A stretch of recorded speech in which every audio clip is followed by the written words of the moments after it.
Hello and welcome to Bud's RPG Review, where I give my thoughts on role-playing games, card games and board games. Today's retro review is 1993's Dorastor, Land of Doom for RuneQuest 3rd edition by Chaosium. Also, I need to say thanks to my friend Mark for letting me borrow his copy of this for the review. Okay, first a bit of history. Dorastor, Land of Doom is a 128-page supplement that covers the chaos-tainted land of Dorastor and the things that live there. The book also has a pull-out colour map that depicts Dorastor and Talastar and the 16-page Talastar Papers. Okay, first up is the Talastar Papers. The Talastar Papers are written from the perspective of various scholars and explorers who have visited Dorastor. It covers first and second-hand reports of some of the places, people and general nature of the place, as well as a handout for the scenario contained within the main book. I found it a thoroughly enjoyable read. Okay, to the cover. Here we have a quite superb illustration by Linda Michaels showing the Treaty of the Seventh Wain, a meeting between the unicorn-headed Ralzakark, the king of the Broos, and Amalsi Kalax, priestess of the Red Moon. It is said to be taken from a stained glass composition from the Great Temple of the Red Emperor in Glamour, one of my favourite RuneQuest covers. Okay, to the inside. Here we are greeted with the customary invocation, O blessed Nicelor, sire of wisdom and son of saintliness, make to shine the path of peace that it may illuminate and glorify thy works, and shew the heathen out of error. I love these kind of things as it really sets the mood for the coming work. First up, we have an introduction, the Dorastor campaigns. This details what the book contains, information about Dorastor, the Riskland campaign resources, the aforementioned Talastar Papers, and the map of Dorastor and Talastar. We also have some information on how to use the supplement, and a warning from the Surgeon Imperial as to the deadliness of some of the encounters contained within. We also have a small map of central Genetella. Next up is a history of Dorastor and Talastar. In prehistory, Gater bore a son, Genet, who fathered many daughters, one of which was Dorastor, the goddess of Dorastor. Dorastor's children were a now extinct race called the Feldici, or wise people. The Feldici are said to have been a wondrous magical people that created wonderful inventions. Their creations are said to still lie undiscovered in Dorastor. One of Dorastor's sons is named Tobros, who is said to be the Tobros Mountains themselves as he lay to sleep after suffering an unhealable poisonous wound. Another myth of Dorastor is the one of the wolf bear, who it is rumoured will restore Dorastor to its former glory when it awakens. The first historical records of Dorastor come from the Grand Council of Life, who sent explorers far and wide to map the New World. Dorastor was noted as being an empty wilderness by them. Calasmus the Settler moved to Dorastor in 1114 ST, and Dorastor blossomed under cultivation. In 137 ST, one of Calasmus's daughters, Virope, discovered the cleft of Dorastor and became her first priestess. Virope and her consort had many children, one of whom was Isidros the Dancer. Isidros discovered the first Feldici ruins at Dokat, which prompted other explorers to venture into the wilderness to discover them. In 150 ST, a legion of explorers were sent through the Cartelin Pass towards Ralios, where they found the Kiviti, the elephant people, but were rebuffed by them, and Gwalenkas the Good had Cartelin Fort built. Gwalenkas is credited with being responsible for Dorastor being consolidated as a nation. Around 80 ST, the World Council encountered a people called the Riding Men, who had the title Sons of the Sun, who had a dominated slave race that worked the land for them. They worshipped solar gods, while the World Council acknowledged Orlanth and the storm gods as being superior. Hostility between the Council and the Sons of the Sun inflamed mythic conflict. By 180 ST, the warlike factions of the World Council renamed the High Council of Genetella, or the Second Council. The council seat was moved to Dorastor. In 230 ST, the Sons of the Sun suffered a terrible defeat at the hands of the Second Council and abandoned the land to ride eastwards. After they left, the former slave populace established 3 cities, forming the Darahapatripolis. In Ralios, armies crossed Cartelin and drove the elephant people away, with them finding a land nearly empty of humans. Trolls and Dragonutes found the hills of Ralias to their liking. As the Second Council flourished, scholars came to Dorastor to study its ancient mysteries. Guided by these scholars, the Second Council resolved to restore the glory of the God's Age by creating a perfect God for all. The Council was far from unified on this, and the Trolls and Dragonutes withdrew from the Second Council. After order was restored, the Council decreed the birth of the creation. Great rituals were enacted, and in 374, the genesis of the Perfect One reached its climax. The sun stopped in the sky, and in Dorastor a miraculous birth happened. Osentalka the Perfect One, or as the Council called him, Nicelor the White Light. He was a miracle to behold. The Golden Empire reigned from 374 to 449 ST. Its centre was Dorastor, which people termed the City of Miracles. There dwelled Nicelor and his councillors and students. Nicelor spoke to kings and was a friend to all, often appearing as a handsome youth, and he was a popular figure. Elves embraced his worship. Prophets of Nicelor, called Riddlers, extolled Nicelor's mystical enlightenment, and his glow was felt by all. That is, except in the lands furthest from Dorastor, where his followers fell to the dark side of Nicelor and abused their power for self-gain. In the darkness of this abuse lay the potential for disaster, and such potential came in the form of Arkat. Arkat denounced Nicelor to be a front for the dark god Gabaji, and he raised an army to drive his servants from the west. The Second Council found itself resolved to war to defend against Arkat's crusade. The war ground to a bloody stalemate until Arkat somehow ascended, gaining supernatural powers that allowed him to shift the balance of power, and he pushed his armies to victory. Arkat, fanatical in his quest, knew no rest, and he prepared a great fleet and landed in Slotos, where the trolls flocked to his banner. The inhuman king turned on Gabadji and was slain. The Golden Empire found itself facing an invading army of trolls and dragon newts. For years, the Golden Empire defied Arkat with battle after battle, but it was Arkat constantly returning from a hero quest with some devastating wonder like Humak's unbreakable sword that drove his approach to the heart of Dorastor. The Empire of Peace finally fell to Arkat the Destroyer.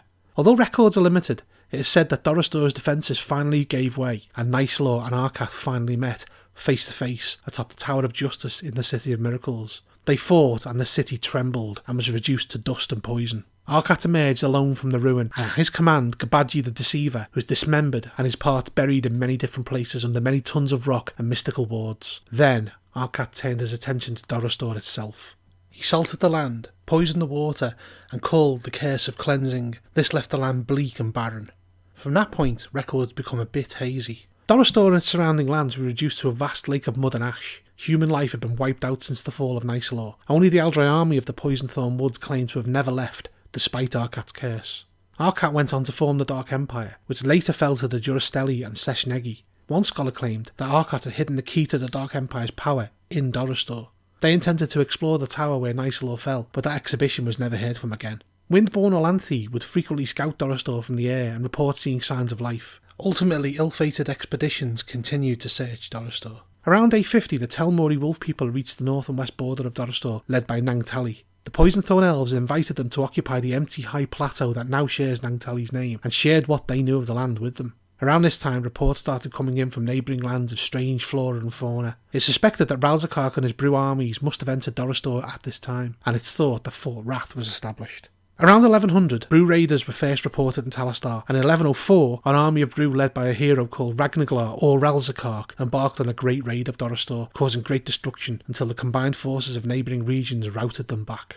By the beginning of the Third Age, the Telmori and Poisonthorn elves had devolved into war. Two major migrations into Dorastor happened at this time. The first was the Mad Sultanate, and the second was the Elves of Rist. The Mad Sultan ruled a band of chaotics driven mad by the appearance of the Crimson Bat in 1232. In 1453 they were driven into Dorastor, where the Sultan's followers degenerated into the pathetic Greyskins. The Mad Sultan still lives on according to the Talastari, though madly claims all of Dorastor as his own. In 1296 the Lunars unleashed a moonburn on the forest of the Rist elves, which turned their great tree into a cindered stump. These elves are extraordinarily malevolent who delight in torturing humans as much as dwarves and trolls. They arrived in Dorastor in 1297. In 1580, the Lunar Empire forged a trade pact with Ralzakark, king of Dorastor, which allows a trade caravan to pass through a limited corridor twice a year. Following this, we have the history of Talastar. In the 1st century after the dawn, Thaylan missionaries reached Talastar, seeking those who had not discovered the New Age or the birth of time. 4 peoples were found: the Scanthi, the Agar, the Lakinsti, and the Agorni. They found the local peoples welcoming to the gospel of the Lightbringers, who proceeded to incorporate their beliefs into their customs, and as such their life became easier and the populations flourished. At this time, Dorastor was a wild wilderness, devoid of humanity, populated only by Aldrai army. However, Kalasmus Kortalason led the settlement of the land, and Dorastor became a prosperous and civilised place. As the fortune of Dorastor waxed, the neighbouring Talastar benefited from trade, although they were considered a barbarian backwater when compared to Dorastor and Ralios. They remained Olanthi and were not really affected by the rise of Nicelor. Politically, the Talastari tribes generally followed the lead of the Lakreen Confederation, who in turn were closely tied to the policies of Dorastor. While Dorastor prospered, the Olanthi hill tribes did, and while Arkat's army sat in siege at the Cartelan Pass, few imagined that the Gabadji Wars would ever trouble them. When the people of Lakreen and Talastari found out that Arkat's army of trolls, dragondoots and Hjortlings had marched upon Dragon Pass, they realised that war could soon be on their doorstep and set about fortifying their domain with walls and castles. They hoped that Arkat would fail before reaching the borders of the Bright Empire. That hope failed when the kingdom of Lakreen fell in a day to Vorwaha Bison Lord, who ravaged and ruined everything he met, defeating the kingdom's best champion, a death lord called Orlankor Silversword, on the banks of the Edenflath. Vorwaha collected tribute for himself and Arkat and continued to Darahapa. Lakreen continued to pay tribute until the time that Nicelor and Arkat met and fought. The hill clans of Talastar were less fortunate, being swept aside by Arkat's armies. In 450, Arkat destroyed the lands of Dorastor. The hill clans of Talastar were shattered and Lakreen lay disgraced, and the Golden Empire lay a scorched shadow. After the destruction of Dorastor, Talastar was in a state of unrest. The Talastari were dispersed along the major river valleys and consisted of 7 tribes: the Tenlings, Vosdelings, Linstings, Arkablings, Billings, Ulradings and Scanthings. For the next 400 years, Talastar had relative stability. Their lands were considered worthless to invaders, although some notable things happened.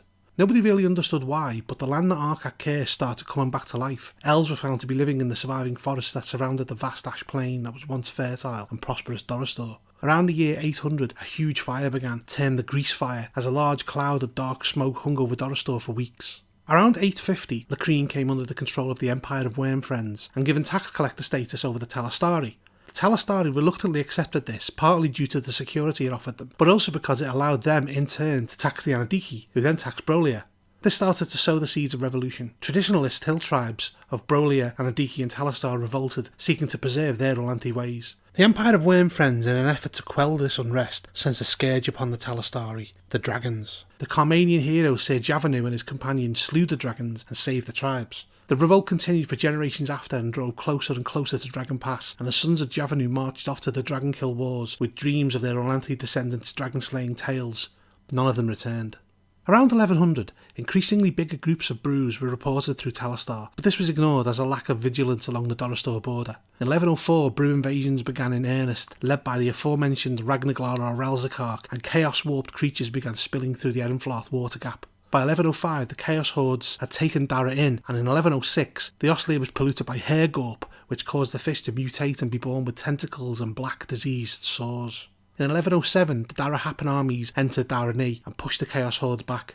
Following this was a century of relative peace in the region. The rise of the Red Goddess was greeted with confusion by the seers of Talastar. When she was just a human leading her armies of conquest, the Talastari councils sat confused and no action was taken, and sent mercenaries to help both sides in a war, doing this during the conquest of Darahapa and Carmania.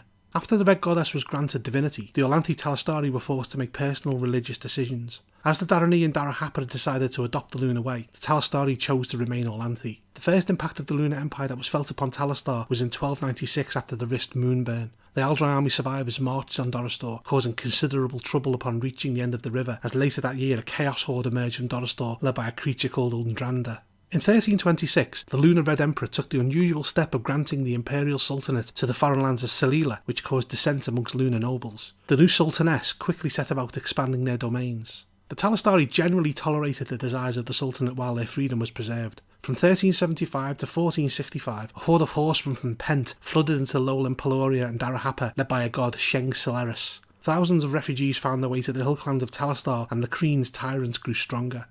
The Sultanate of Selila remained a stronghold against the horsemen. In 1434, a chaos army emerged from Dorastor and marched on Bellini, led by Horonzagal, a creature described as being too big to be a human, too smart to be a giant, and too formed to be a shapeless thing. The thing was killed by King Arkhal and its army driven away into Dorastor. In 1453, Sheng Celeris' horsemen set upon the army of the Mad Sultanate and routed them, sending them into Lakreen, where they set upon Ernandel and ate its residents. They were finally destroyed by the Clown army, led by the trickster Jojo the Bobo. The Mad Sultan and his court then went upriver to Dorastor and were lost to history. Generally at this time, the Talastari had mixed feelings about the Lunar Way. Some were impressed by its wealth and civilised nature, but the Mad Sultan's horde laying waste in the hills did not paint it in the best light. Most of the hill clans immediately withdrew their support of the empire. For a few years, misshapen creatures spilled forth from Dorastor into Bellini lands, and the people developed ways to warn of their coming and cope. This led to a love of the Oroxi, or worshippers of Stormbull. Every village had a sacred one, and every chief a herd. Caught between the rock of the Lunar Empire and the hard place of Dorastor, the people became more conservatively Olanthi. In 1501, the Genatelan dragon Cardallo returned to Talastar, and in 1520 the Oroxi had a great campaign into Foulvale to take on the tainted monsters of Dorastor to ensure the safety of the recently cleared Riskland. Though ill thought out, this campaign was surprisingly successful. In 1590, Talastar was officially converted to the Lunar Way. Varnan of Cathal performed huge elaborate ceremonies that proclaimed all of the Talastar, Bellini and Anadiki lunarised. One of the agreements made by Varnam was that traditional enemies, namely the Olanthi religion and chaos, should be peaceful. This policy is known as the Chaos Sellout. Initially, Lakreen's leaders supported Varnan of Cathal, and eventually the Lakreen Council was recognised by the Red Emperor as the rulers of Talastar, with Opan the Voronel named its first king, and was duly sent a great silver globe that spoke and played music to replace the regalia of the Old Kingdom that had disappeared at some point. In actuality, the old regalia had been moved into the possession of the Bellini. Their chieftains did not agree to be subjects of Lakreen, and instead declared themselves the Kingdom of Bellini and crowned their own king, Hrodar Grizzlebeak. King Opang got wind of this, and failing negotiations with King Hrodar, war erupted. Hrodar had negotiated an alliance with the Darani, and when the Locrine army engaged the Bellini, the Darani marched into Locrine. The cities then surrendered, and Locrine became part of Darani in 1605. After this section, we have a footnote on the birth of Nicelor around the events of the Sunstop as perceived and claimed by the Fates, and a handy solar versus lunar time comparison, as well as what I assume is an image of Nicelor. Okay, next up is the Inhabitants. Aside from humans, there are 4 major sentient races in Dorastor: Aldryami, Broos, Spiderfolk, and Telmori. Amongst the Aldryami, there are 2 distinct cultures, the Hellwood Elves and the Poisonthorn Elves. The Hellwood Elves are a homicidal, predominantly brown elf community who revel in the torture and murder of all races, who on the outside appear to worship Aldrya, but whose ruling class are Illuminates that worship Krajalk. The Poisonthorn Elves are a xenophobic brown elf clan who have always lived in Dorastor and who have no contact with outsiders. They were amongst the first to worship Nicelor, while also being the first to suffer in the Gabaji Wars.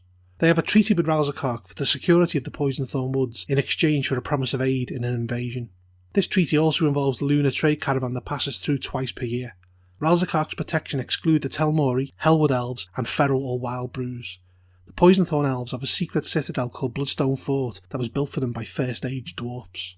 The Broos of Dorastor are mostly the same as everywhere else in Glorantha: evil, foul, chaotic, hated creatures. There are, however, 4 different types of Broos: feral Broos, who are pretty much your standard RuneQuest Broos; wild Broos, who are usually parts of well-established tribes; Ralzakark Broo tribes, who are civilised by Broo standards and completely loyal to Ralzakark; and Ralzakark's troops and personal retainers, who are of an equal level of sophistication to militarised barbarian cultures. They are generally warriors with a scattering of crafters and priests.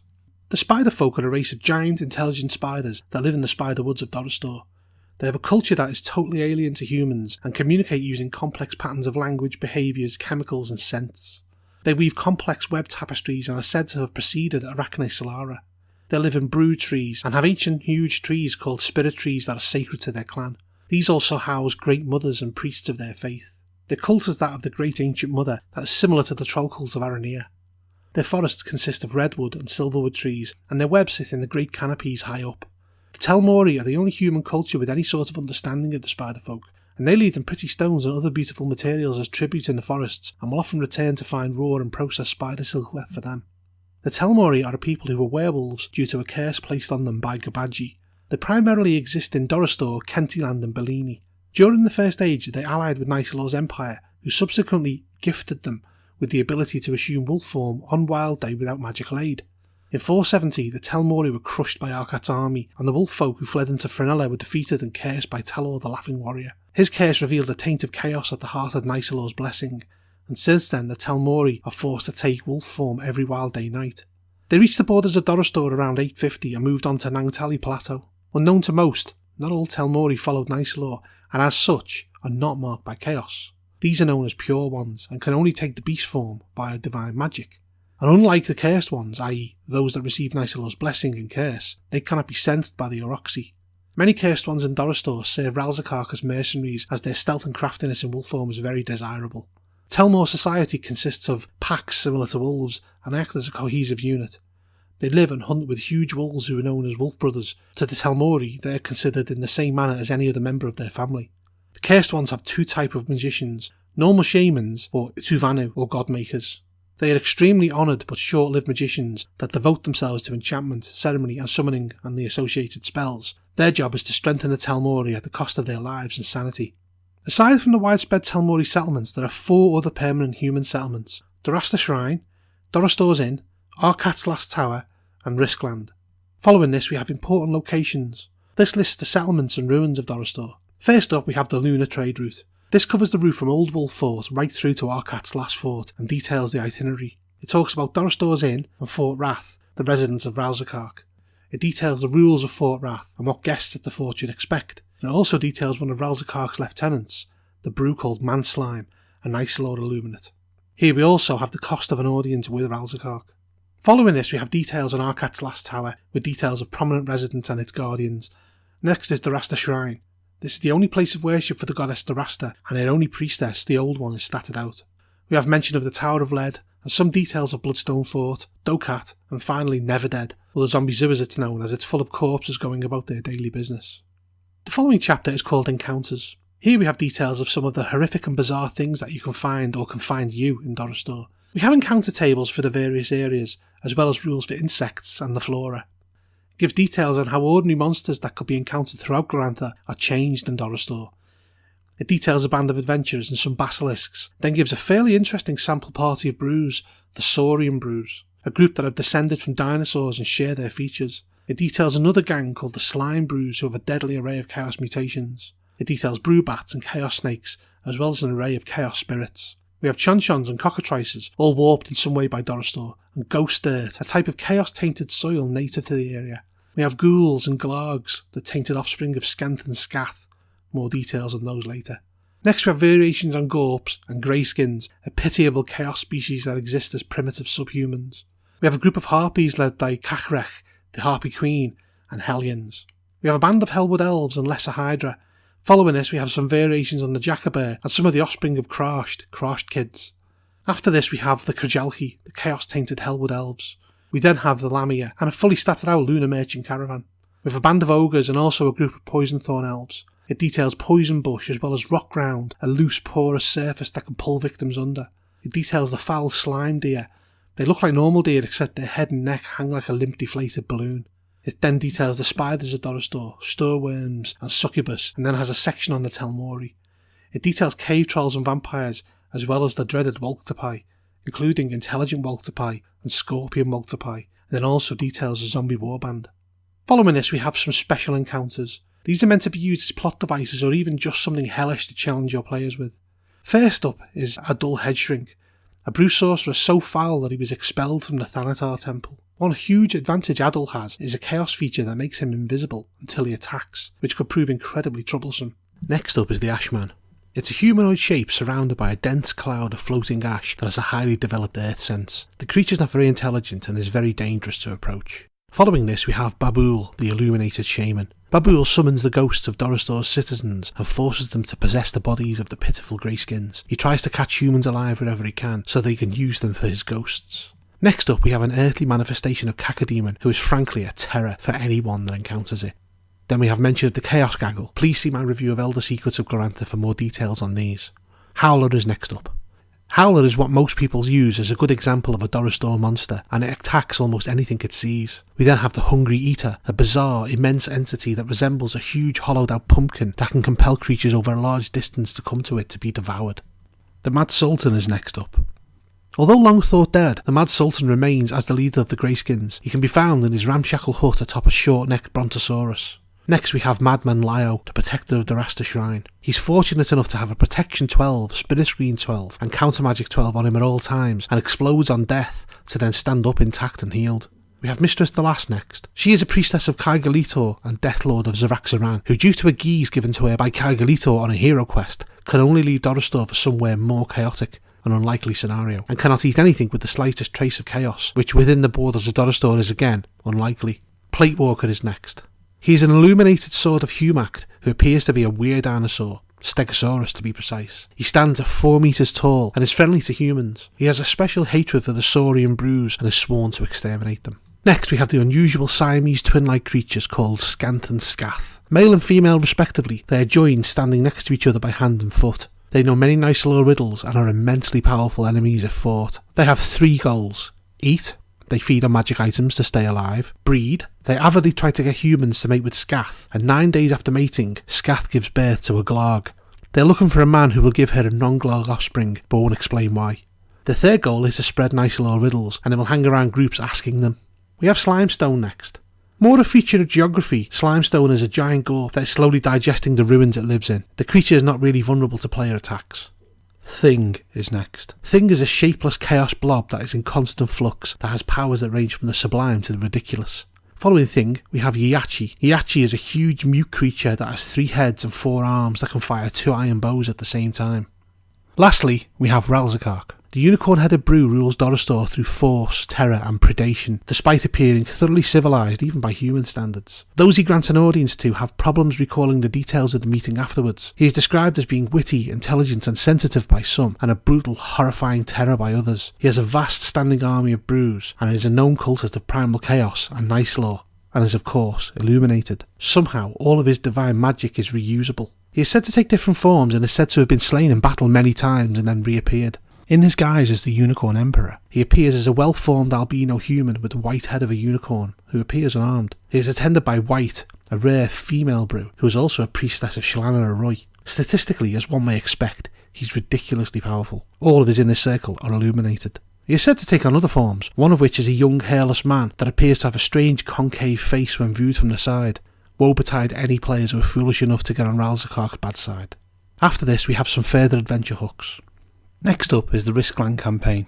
This provides a reason for adventurers wishing to explore Dorastor. There will be spoilers from this point on, so stop now if you want to play this. The Lunar Empire has proclaimed an amnesty on all anti-worship within the bounds of Riskland in order to encourage its settlement. This follows the players pursuing getting hold of a piece of land and trying to settle there. It takes them through Fort Hazard and onto the Renakoti clan. It details their slow adoption into the clan, and eventually they should get a steading near Frog River Gorge. It details encounters firstly with the spider folk and then sometime later a scorpion man raid. After dealing with this, they are faced with a meeting and possible fight with the Telmori, and has them discovering a rare Feldici artifact in the woods, a type of flying machine. After that, they are asked to retrieve some spider eggs for an Argan trader, which leads to a spider attack, and then we have details on the Chaos Flood and how the players deal with it. This adventure is meant to give the players the flavour of Dorastor and kick off a campaign there. We have a good map of Riskland and further details on the settlements, Fort Hazard and the prominent residents. Next is the cult of Dorastor. Dorastor is the goddess of the land of Dorastor, once powerful but now broken and only worshipped by a loyal few. When Dorastor was raised by Arkat, her superiority vanished. The invaders poisoned the land and water and left her near death. She fell back to the cleft of Dorastor. She's generally pictured as a radiant young woman in dark green robes edged in red, as well as being depicted as a crippled and broken old woman. Dorastor is associated with the runes of earth, plant and harmony. She's worshipped by the farmers and folk who live in the vicinity, and her cult remains ever vigilant of the corruption of the land. Like all land goddesses, her hatred of the polluting force of chaos is strong, but her proximity to the destruction of Dorastor makes her hatred more immediate than others. There's only one shrine to Dorastor, the Dorastor Shrine, in Dorastor. It is a safe place in a world gone mad. Initiates of Dorastor can learn various lore-based abilities and can expect protection from worshippers of Uroks and Orlanth. There can be only one priestess of Dorastor at any time. The cult is associated with the wolf bear, who is apparently a child of Dorastor that rested with her during the Great Darkness, and also with Tobros, who was stung by Bagog and now sleeps as the Tobros peaks until a cure can be found for the poison that debilitates him. The cult is also associated with those of Flamal, Orlanth and Uroks. Next up is the cult of Telmor. Haikam and Mikia are the founders of the animal tribes. They had many children, including Fralar, god of carnivores. Fralar's greatest child was Telmor, father of wolves. Telmor is typically portrayed as a wolf or a human with a wolf's head. Telmor is associated with the runes of Beast and Motion. Those that followed Nisilor are associated with the rune of Chaos. The only place where the Telmori have any sort of major power is the land of Dorastor, and they have lived on the Nangtali Plateau for centuries. Shamans of Telmor interpret the will of their god, and they invoke Telmor's aid in seasonal ceremonies. Although they have no direct authority over the tribes, their opinions, however, are highly valued. Each tribe and clan has their own sacred sites. All wolves worship Telmor. All Telmori are believed to be a wolf and automatically born into the religion. They do not marry outsiders, as this is considered bestiality and punishable by death, and those not born into the tribe must be adopted and have a ritual performed on them to transform their spirit into that of a wolf. Wolf warriors are the battle-hardened elite members of the cult and are acolytes who can cast divine spells. Shamans of Telmori see the horned god as a man with the head of a wolf with horns, and their fetches always appear as a wolf. As you might expect, the Telmori divine spells are associated with communicating and coexisting with their wolfkin. They have the likes of speak with wolves, wolfhide, wolf running and wolf's head. The cult of Telmor has no spirit of reprisal, although apostate identities will be spread amongst all Telmori shamans. They are associated with Mother Mammal, who gives them the transform self spell. Finally, we have some information on the path of Illumination. Illumination is a philosophy espoused by some Gloranthan cults, although it is mostly associated with divine beings like Rashiran, Nisilor, Gabaji, and sometimes Arkat. There is no cult associated with Illumination. It is simply a belief that some cults have. Near the end of the First Age, mortals have built a new god, Ostentalka, later called Nisilor, and his followers spread their version of the philosophy across the land. Almost everyone believes that Arkat destroyed Nisilor, but there is a dispute as to whether the cult and worshippers survived his death, as the ideology of Illumination has survived. In the Third Age, the Red Goddess went on a great journey and came upon a great shadow on the spirit plane. She engaged it and became illuminated by Nisilor. Since that time, Nisilor's philosophies of illumination have become an integral part of the cult of the Red Goddess, although illumination is rarely openly admitted to. Illumination gives one insight into their place in the universe, and they understand the truth that chaos is in itself neither evil or destructive, and frees the mind of the person of the fear of chaos. Similarly, It frees creatures of chaos from their twisted beliefs and offers them a chance to rid themselves of the hate that rules their lives. If other beliefs are stronger, however, then they will override the Illuminated freedom. Ralzakark being illuminated and still doing what he did being the case in point.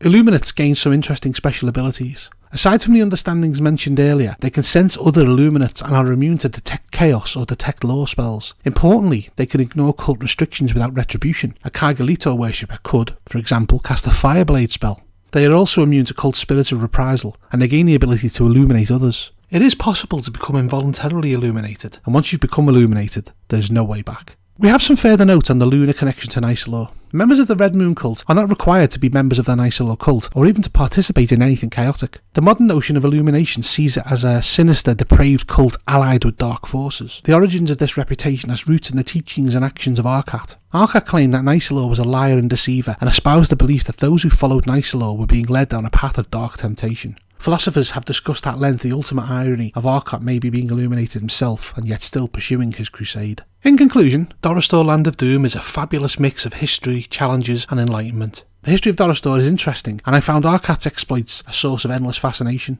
Ralzakark and his entourage are every bit as powerful as they should be, and NPCs like White should throw a necessary spanner into the works of the preconceptions of even the most hardened RuneQuest stalwart, and the challenges presented here should keep players happy for a long time. I did find the Riskland campaign a bit tedious at times, however. For example, the minutiae of the correct ways to address NPCs caused me to lose interest on occasion, and I mean, how exciting can raising a steading really be? It's not for me, although that's not to say it isn't for everyone. The notes on the new cults was thorough, and the notes on Illumination were, well, illuminating.